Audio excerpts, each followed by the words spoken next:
Assalamualaikum warahmatullahi wabarakatuh. Langsung saja, nggak usah basa-basi ya Mbak, soalnya nanti nggak waktunya menunggu kelamaan.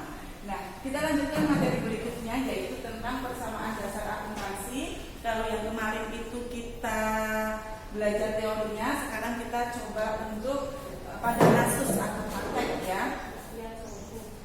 Ustazah ingatkan bahwa persamaan dasar akuntansi rumusnya adalah harta sama dengan utang plus modal. Jangan dibalik. Harta sama dengan modal plus utang itu nggak boleh.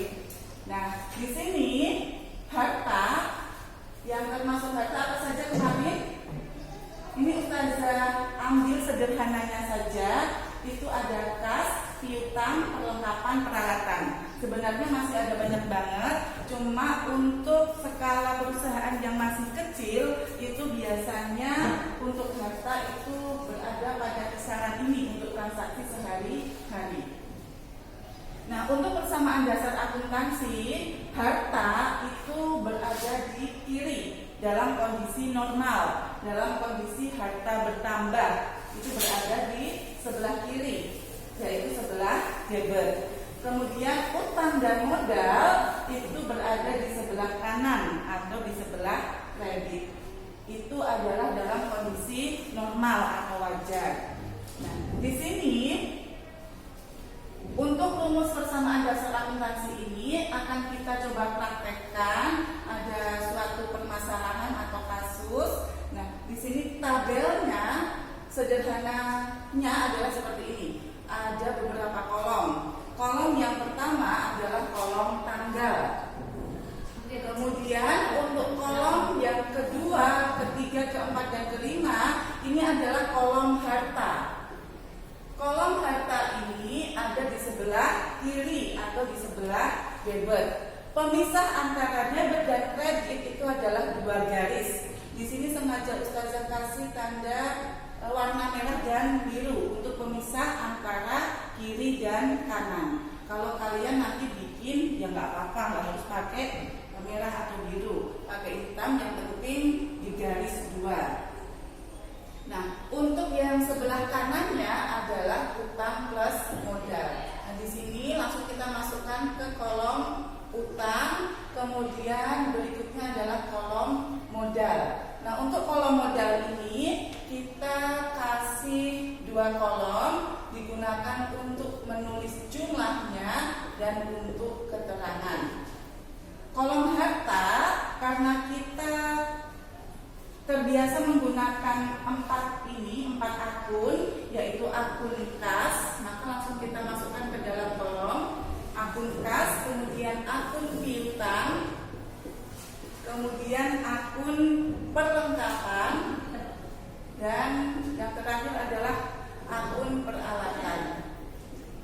Untuk akun-akun ini bisa berubah sesuai dengan permasalahan yang ada dalam kasus-kasus yang ada. Nah, di sini untuk percobaan satu langsung kita masukkan bulannya.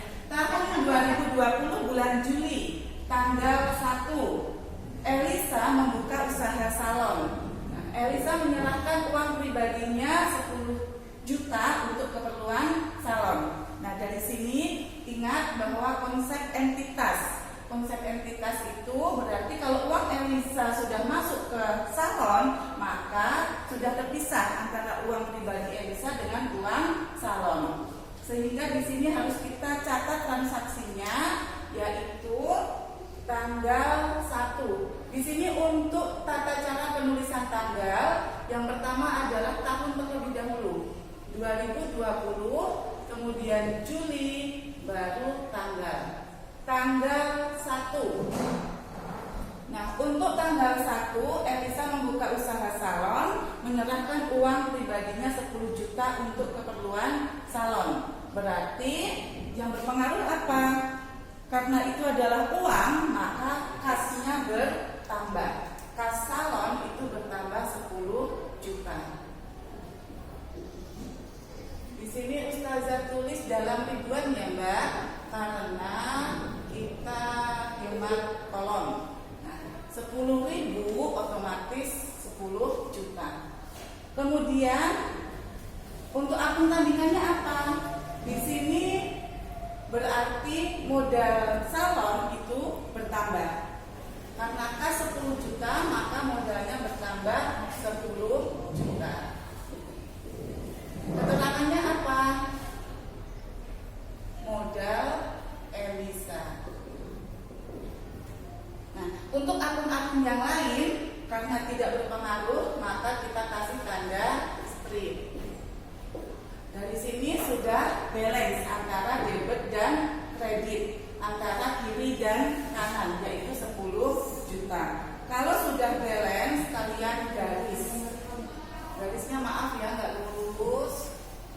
Nah, kemudian tanggal 2, Elisa belanja peralatan salon sebesar 6.500.000. Belanja peralatan. Kalau belanja itu pakai apa? Pakai uang. Berarti uangnya berkurang. Uang berkurang itu bisa kita kasih tanda kurung. Uang kan tadi berada di kolom kas ya, di akun kas. Sehingga uang salon Elisa berkurang sebesar 6.500.000, kita kasih tanda kurung.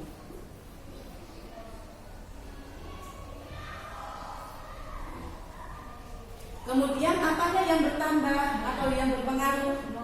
Karena Elisa membeli peralatan, maka peralatan salon bertambah. Ya, peralatan itu misalnya alat yang digunakan untuk keperluan salon itu kayak tempat buat customer tidur langsung diramas, dikerimbat kayak itu loh Mbak ya. Jadi itu namanya peralatan.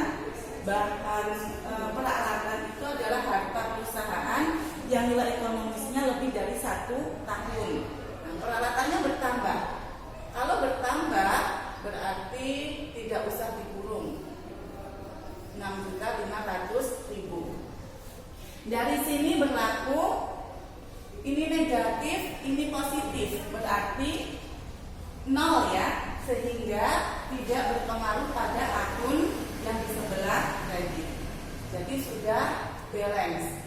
Jadi di sini contoh transaksi tanggal 2 itu adalah transaksi yang hanya melibatkan satu pos saja, yaitu pos debit, tidak melibatkan debit kredit.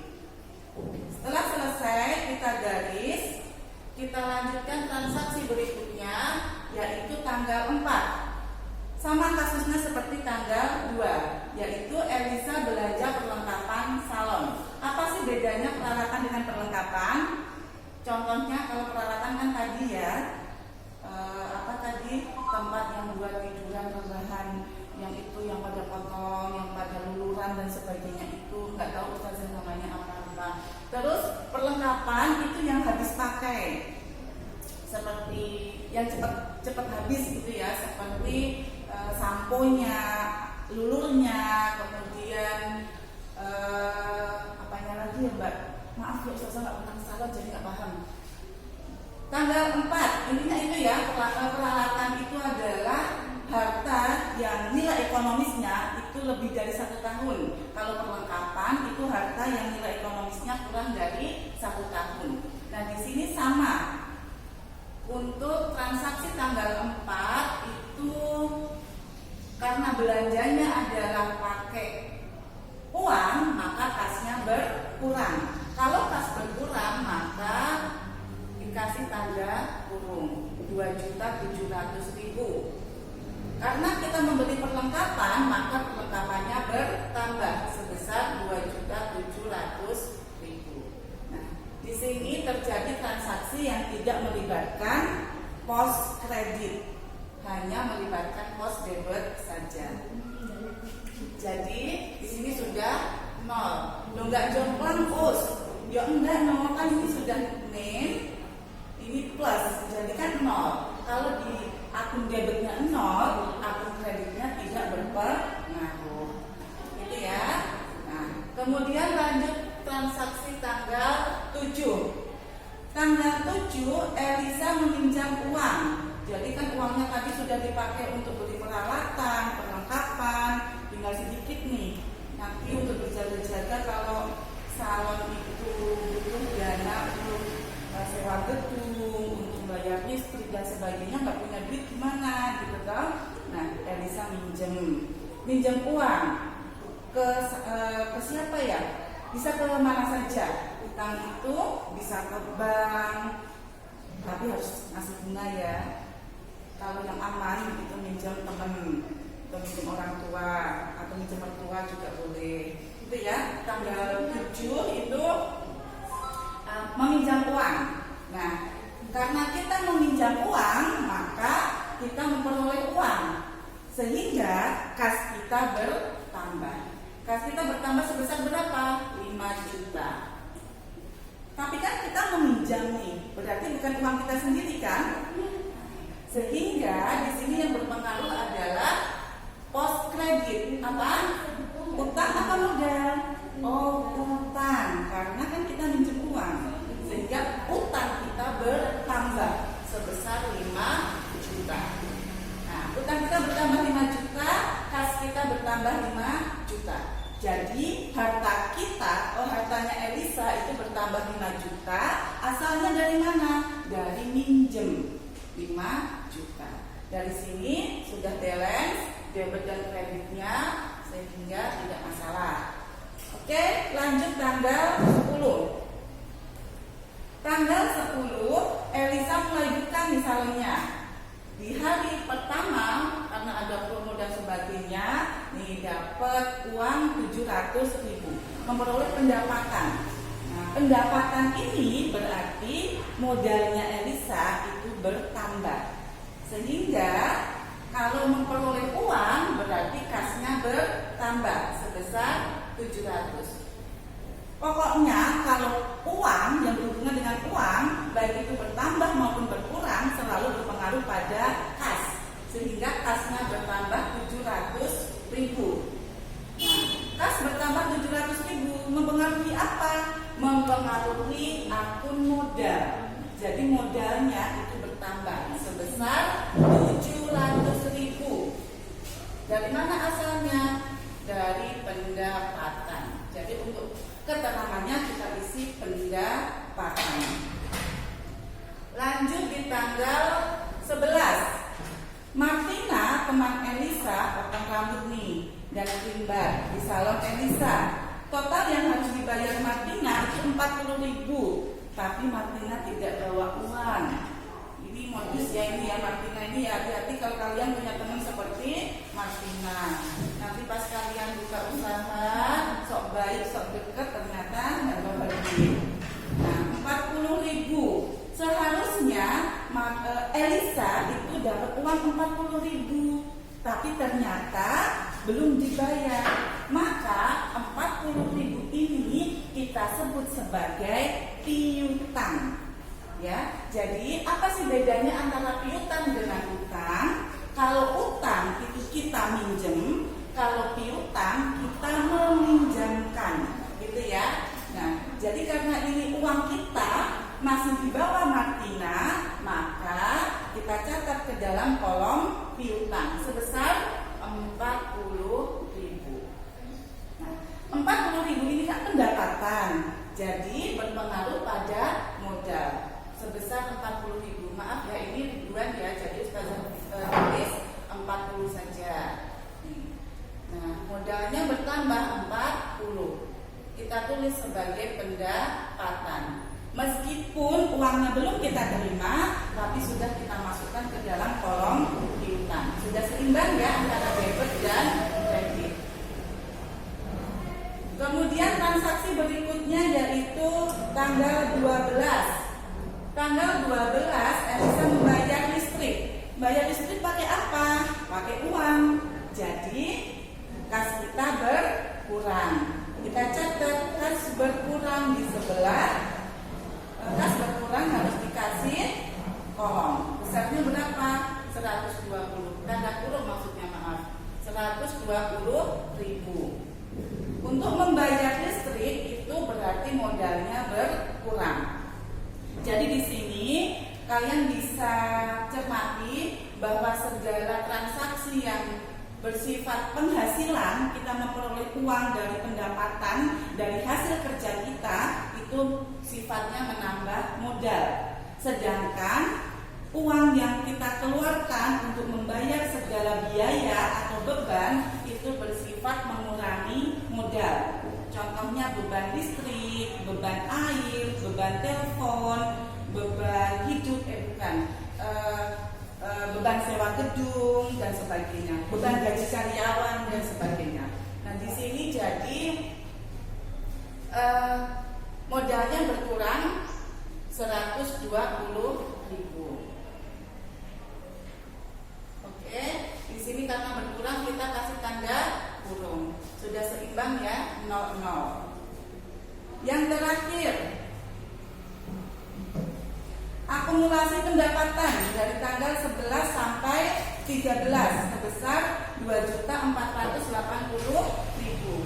Maka itu kita sebut sebagai pendapatan bersifat menambah modal. Sehingga di tanggal 13 kas kita bertambah sebesar 2.480.000 dan modal kita bertambah 2.480.000. Berasal dari mana? Dari pendapatan. Baik, selesai sampai di sini. Mudah-mudahan kalian bisa pahami. Adapun yang belum paham, nanti kita bisa konsultasi lewat WA atau GCM. Terima kasih. Assalamualaikum warahmatullahi wabarakatuh.